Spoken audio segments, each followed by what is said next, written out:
이라는 제목으로 하나님의 말씀 증거하겠습니다. 오늘 모든 주의 말씀을 듣고 또 말씀대로 행하기 원하는, 또 그렇게 살고자 성령을 구하는 모든 성도 가운데 주님께서 큰 은혜를 베푸실 줄로 믿습니다. 이 계속되는 사도행전, 다른 말로 성령행전이라고 하는 이 성령의 역사를 다룬 이 책을 우리는 지금 공부하고 있습니다. 오늘의 먼저 살펴볼 것은 1장에서 7장은 유대인을 중심으로 한 예루살렘에 있는 교회가 세워지고 유대인들 가운데 복음을 전하는 내용이 주를 이루고 있습니다. 그리고 오늘부터는 이제 8장부터 12장에 걸쳐서는 이 이방인들에게 복음이 전해지는 과정, 그러니까 이제 중도기에 해당하는 그런 과정에 대해서 그리고 있습니다. 유대, 사마리아, 또 팔레스틴 지역을 넘어가지고 또 수리아의 안디옥까지 가는 그런 여정에 대해서 그리고 있습니다. 그 이후에 이제 13장에서 28장 끝까지는 온전히 이제 이방 세력, 이방에 있는 이 복음이 전해지는 것을 아주 자세하고 능력 있게 그려내는 것을 볼 수 있습니다. 여기서 우리가 알아야 될 세 가지가 중요한 것이 있습니다. 복음이 이렇게 전해지는 것을 보면 첫 번째로는 복음은 원래 우리에게 없던 것입니다. 원래 없던 거예요. 우리는 있는 것처럼, 원래 우리가 가지고 있었던 것처럼 행세할 때가 있습니다. 이것은 크게 잘못된 것이에요. 우리가 만약에 복음이 정말 누군가가 전해 주었기 때문에 우리가 믿게 된 것을 우리가 정말 항상 알고 인지한다면 항상 감사하며 겸손한 자세로 주님께 은혜를 구해야 되는 줄로 믿습니다. 원래 없던 거예요. 저도 원래 몰랐습니다. 우리 다 원래 몰랐어요. 그러니 전적인 하나님의 은혜에 감사해야 될 줄로 믿습니다. 두 번째로 생각할 것은, 그러므로 이것은 사유화할 수 없습니다. 분명히 개인에게 복음은 들어와요. 그리고 개인을 변화시키지만 내가 그걸 여기에 머물게 하고 싶다고 해서 되는 게 아니에요. 베드로가 예수님 변화산에서 보고 너무 좋은 겁니다. 초막셋을 짓고 거기서 그냥 있고 싶은 거예요. 사유하고 싶은 거예요, 예수님을. 주님은 내려가셨습니다. 산으로 내려가셨어요. 우리는 은혜를 누릴 수 있고 하나님의 은혜는 무한히 주어지지만 나의 것만으로 만들 수는 없습니다. 그리고 그랬기 때문에 은혜가 우리에게 전해진 것이, 할렐루야. 그러니 이 은혜의 복음은 정말 귀한 것입니다. 복음이 진정한 공공재입니다. 진정 모두에게 평등하고 공평하게 주어지는 은혜에 감사하게 되는 저와 여러분 되기를 주 이름으로 축원합니다. 세 번째로 알아야 될 것은, 그러므로 복음의 전파는 멈출 수 없어요. 아무도 멈출 수 없습니다. 그리고 일단 우리에게 복음이 들어와서 우리가 변화된 삶을 살고 예수를 구주로 영접하면 뒤돌아봄도 없고 누군가 이것을 빼앗을 수 없습니다. 예배 가운데 어려움이 있고 여러 가지 행정명령이 있어서 어려움이 있을지라도 궁극적으로 우리 안에 있는 복음을 빼앗을 수는 없는 줄로 믿습니다. 멈출 수 없는 은혜, 멈출 수 없는 복음을 소유한 여러분, 정말 감사로 주님께 나가게 되기를 주 이름으로 축원합니다. 그럼 이렇게 귀한 은혜가, 이 복음의 은혜가 성령 받고 이렇게 전해졌는데, 이제 이방 세력에게 어떻게 전해졌는지, 그리고 우리까지 어떻게 전해졌는지 그 과정에 대해서 생각하고 주시는 은혜를 나누고, 우리 또한 어떤 결단을 해야 될지 오늘 생각하고 은혜를 나누도록 하겠습니다. 스데반이 전 말씀에 보면 이제 죽었습니다. 죽임을 당했죠. 돌로 쳐서 죽임을 당했습니다. 이제 거기서 돌이키면 되는데 그거를 이 사람들이, 그런 일을 한 사람들이 돌이킴 없이 이젠 본격적으로 박해하기 시작합니다. 왜냐하면 스데반을 보니까 저항을 안 하는 거예요. 그렇죠? 이 복음의 능력을 이렇게 나타내는데 이 복음을 전하는 이 사람이 저항도 안 하고 별로 문제가 안 생기는 거예요. 그러니까 이때다 싶어가지고 교회를 핍박을 엄청나게 하기 시작합니다. 사울을 위시한 이 유대주의자들, 기득권자들이, 이 종교 지도자들이 예수가 너무 싫어서 자기 것 뺏길까봐 이제 그 예수를 전하는 사람들을 죽이기 시작합니다. 그런데 박해로 그렇게 이제 사람들이 흩어지기 시작하지요. 그런데 예외가 있었습니다. 박해해도 흩어지지 않았던 사람들이 있으니 그것이 바로 사도들이었습니다. 사도들. 이 사람들은 진정한 사도의 이 권세를, 책임을 지고 그들이 예루살렘에 남은 것을 볼 수 있습니다. 그렇습니다. 성령의 역사는 예외를 만들어냅니다. 할렐루야. 예외를 만들어내요. 예외는 무엇입니까? exception. 뭡니까? 다르다는 거예요. 보통의 사람들, 보통의 나와는 다른 것. 어떻게 가능하냐면 성령이 그렇게 가능하게 한다고 하는 사실이에요. 예외는 다른 것을 얘기하고 다른 것은 거룩입니다. 거룩함의 어원을 살펴보면 다르다라고 되어 있어요. 하나님이 우리가 다르십니다. 다르게 우리를 사랑하세요. 바로 다름의 은혜가 바로 성령 충만의 은혜인 것입니다. 보게 되면 섞으려고 해도 섞이지 않습니다. 세상의 문화에 막 섞으려고 해도 섞이지 않아요. 달라 구별되는 것입니다. 나는 원래 그런 사람이 아니에요. 나는 원래 섞입니다. 나는 원래 대세를 따르고 나는 줄을 섭니다. 그러나 성령 받으면 아무 소용이 없어지는 거예요. 아무리 세상 문화와 권력에 섞으려고 해도 섞어지지 않는 줄로 믿습니다. 이것이 성령의 능력이에요. 그게 성령의 능력입니다. 흩어지려고 흩어도 흩어지지 않는 게 바로 성령의 능력입니다. 성령의 능력이죠. 성령은 분명한 선을 그어서 우리로 하여금 세상에는 살지만 세상과 구별되게 살게 합니다. 그것이 성령의 놀라운 능력이에요. 이 구약 성경에도 교회가 있었어요. 이 성령의 능력을 체험한 무리가 있었습니다. 교회라는 이름만 붙여지지 않았지. 그것이 누구입니까? 바울에게 무릎 꿇지 않는 구별된 7,000명의 사람. 할렐루야. 그것은 구약에서 보는 주의 성도예요. 교회입니다. 우리는 그것을 잊지 말아야 돼요. 성령은 갑자기 사도행전에 나타난 역사가 아니라 이 역사는 항상 태초부터 있으셨어요. 여러분, 그 동일한 성령을 누리게 되기를 주의 이름으로 축원합니다. 성령이 일단 오시면 적당히 우리를 인도하지 않으십니다. 적당한 선에서의 신앙생활을 경계하게 하고 또 거기서 멀어지게 해요. 분명히 나름의 선을 보여주시고 그것을 지키며 살게 하는 거룩함이 성령 안에 있습니다. 적당히 가르쳐 주시지 않으세요. 성령은 남과 비교하는 것이 아니라 나에게 주시는 말씀이 있어요. 내가 거룩함을 살도록, 내가 결단하도록, 남을 정죄하는 걸 피해서 내가 정말 하나님 앞에 올바로 살기를 원하는 거룩한 마음을 주시는 줄로 믿습니다. 예루살렘에 남게 하세요. 남아도 좋고 떠나도 이러지 않습니다. 성령이 정말 충만하면 내가 그냥 남는 능력을 보여주는 것입니다. 분명히 그것을 하게 되어 있다고 하는 사실이에요. 본문에서 사도들이 이렇게 기록되지 않았습니다. 사도들이 남아있으려고 했다가 결국엔 떠났더라 이렇게 되어 있지 않아요. 혹은 떠났다가 체면이 생각나서 돌아왔더라. 절대 이런 기록은 없는 것입니다. 남으면 남는 것이고 떠나면 떠나는 거예요. 덮든지 타든지 하게 하는 역사, 그것은 성령의 역사인 것입니다. 사랑하는 성도 여러분, 성령 충만하여 세상에 살지만 세상과 구별되어 살게 되기를 주의 이름으로 축원합니다. 하나님이 보시고 세상과 별로 다른 게 없는 거예요. 어떻게 택하실 수 있겠습니까? 세상 사람들이 아마 항의할 수 있어요. 주님, 저 사람 저랑 다른 게 없습니다. 하나님 할 말 없게 하는 거예요. 그렇게 해서는 안 된다는 거예요. 성령 충만하여 하나님이 보셔서 정확하게 구별되는 삶을 살게 되기를 주의 이름으로 축원합니다. 여러분, 예수님을 우리가 따르는 이유가 무엇입니까? 예수님 우리와 전혀 다른 거룩함을 갖고 계세요. 그렇죠? 정말 섞일 수 없는 이 놀라운 거룩함이 십자가에서 보여주셨습니다. 우리는 십자가의 근처도 갈 수 없는 사람들입니다. 주님의 사랑과 결단은 우리와 근본적으로 다른 것입니다. 제가 고등학교 때 예수님을 영접했을 때 예수님을 물론 은혜로 제가 만난 것이지만 제가 결단한 부분은 바로 거기에 있어요. 예수님은 나와 다르기 때문에 제가 예수님 믿었어요. 예수님 내 부모님과 다르기 때문에 예수님 영접했습니다. 예수님 내 친구와는 다르기 때문에 정말 이 넘사벽이라고 하죠. 넘을 수 없는 이 벽, 넘을 수 없는 거룩함, 정말 놀라운 은혜가 예수님께 있기 때문에, 남다른 은혜가 있기 때문에 예수님을 영접한 것입니다. 죄송한 말씀이지만 예수님이 나와 똑같다면 전 예수님 믿을 필요가 없어요. 그렇죠? 저는 변덕스럽거든요.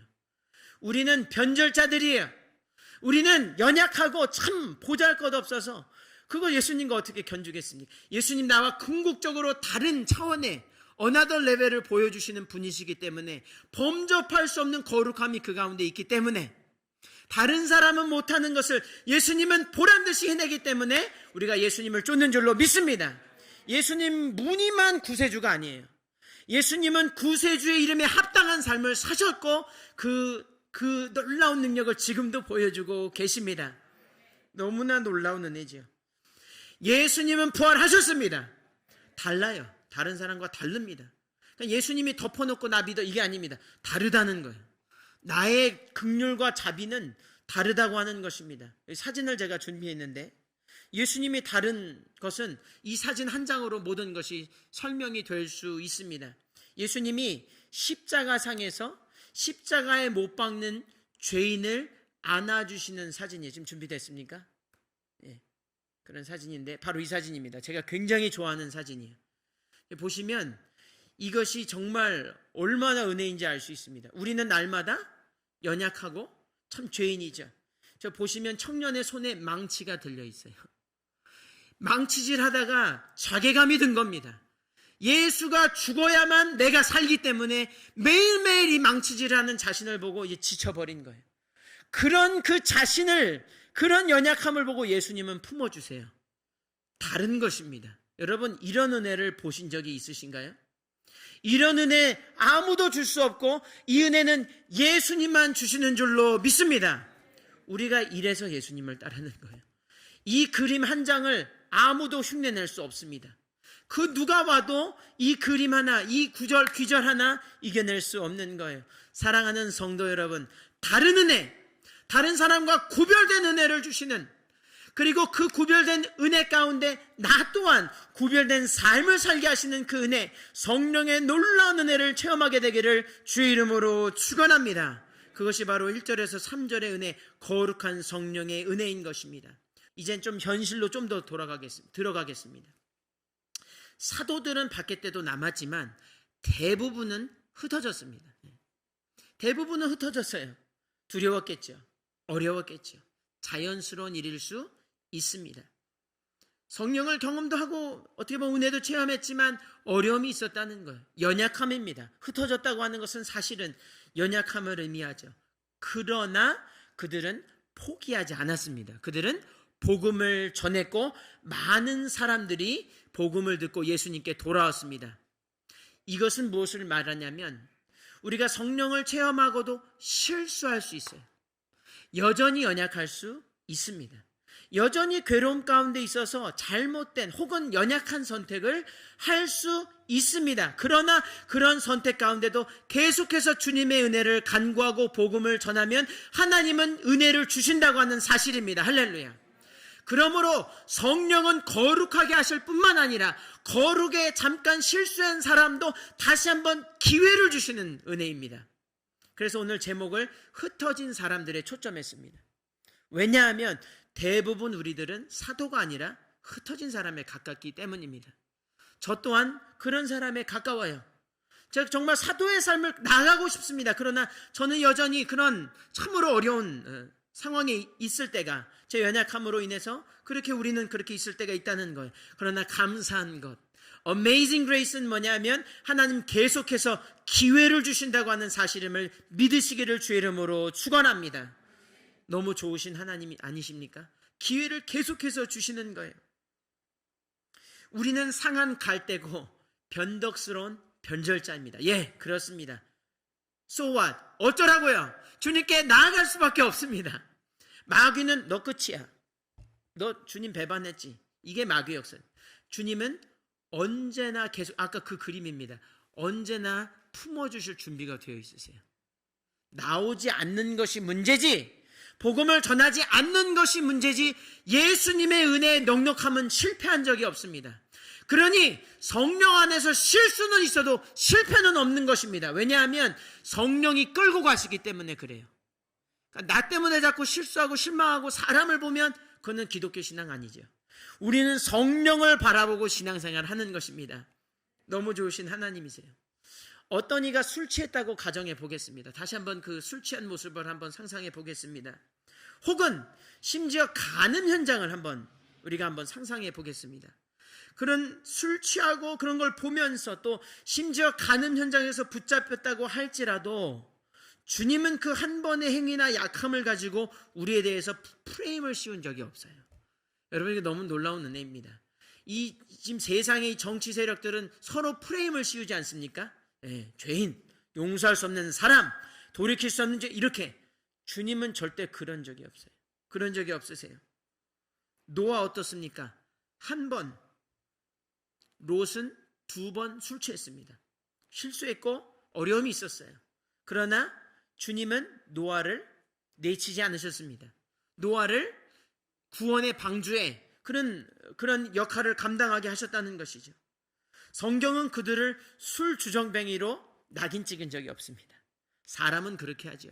성경을 읽는 우리가 문제지 하나님은 그렇게 하신 적이 없습니다. 할렐루야. 하나님은 기회의 하나님이세요.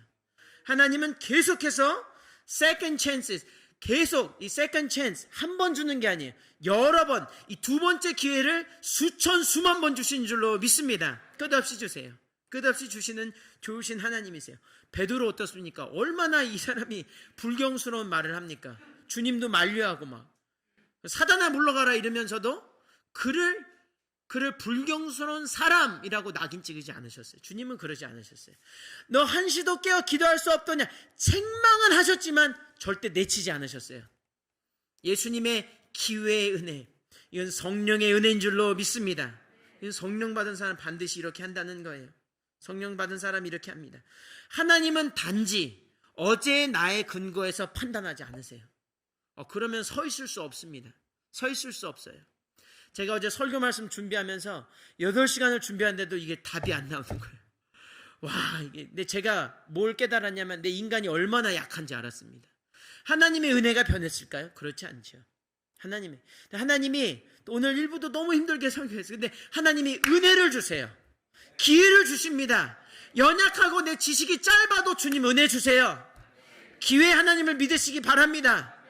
성령 충만하십시오. 그러면 기회 받고 기회를 줄 수 있는 사람 됩니다.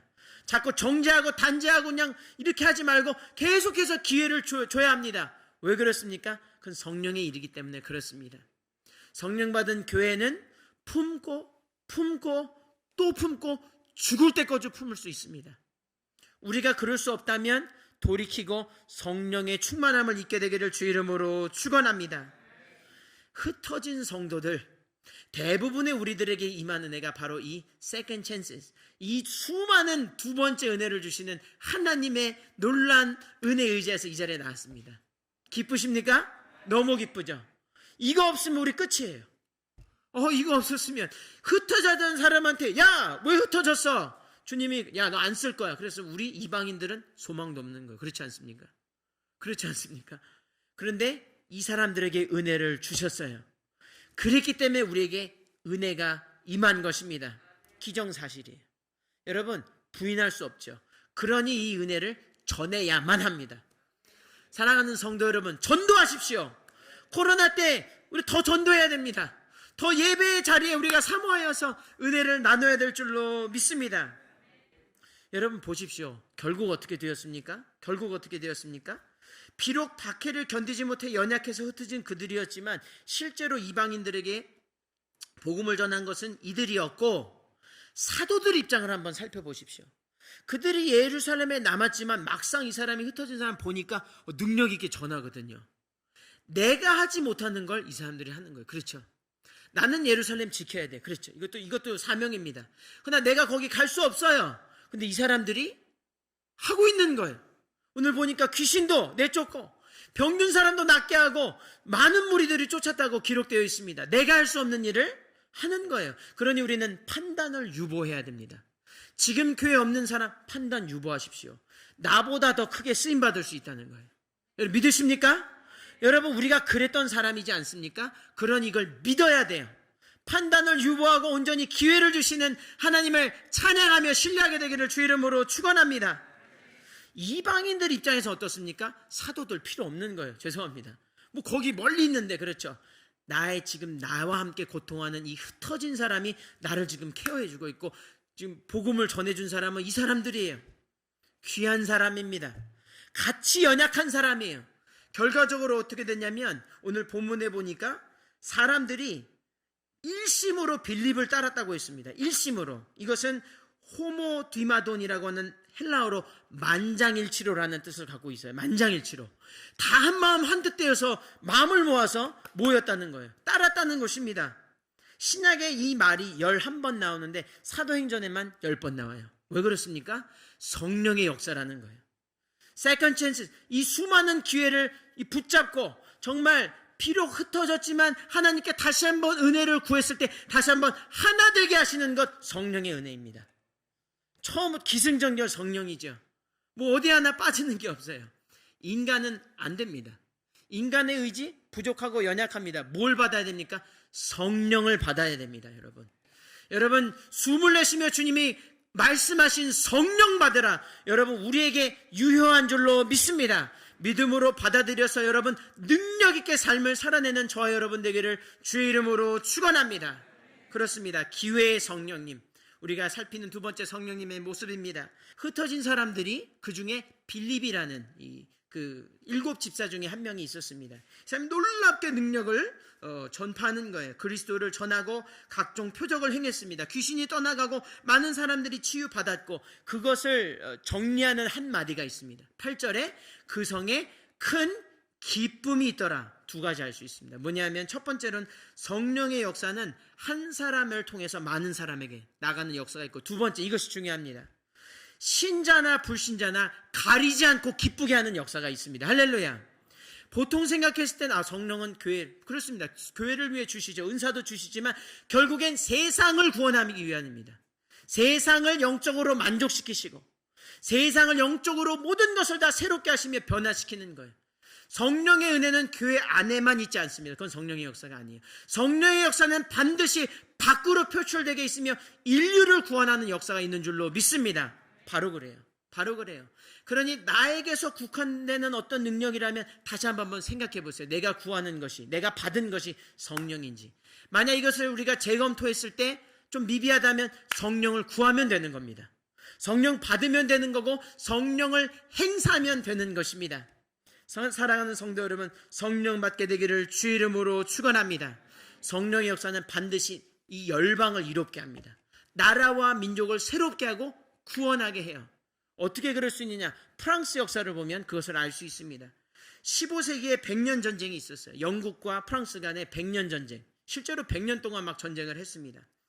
그런데 그 당시에 굉장히 상황이 어려웠어요. 프랑스가 거의 나라를 넘겨주게 생겼습니다. 그때 나라 개념도 불투명했을 때라 이제 자신들의 왕을 세우지 못하고 그냥 황태자만 가지고 있었던, 샤를 대제를 갖고 있던 그 상황이었습니다.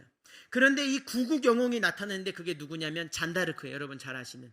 오늘 설교로 이걸 정리하십시오. 잔다르크가 무슨 일을 했는지. 잔다르크였는데 1412년 잔다르크는 뮤제, 이 동로미 시골에서 태어났고 굉장히 가난한 집안에 태어났으며 학교 교육을 받은 적이 없어요. 우리와 같은 아주 굉장히 그런 아주 어려움 가운데 살았던 사람이지만 이 사람은 기도의 사람이었어요. 할렐루야. 기도의 사람이었어요. 잔다르크는 신앙의 사람이었습니다. 그래서 교회 늘 가서 예배하고 또 교회 종이 울리면, 언제든지 교회 종이 울리면 그 자리에서 무릎을 꿇고 하나님께 기도했어요. 할렐루야.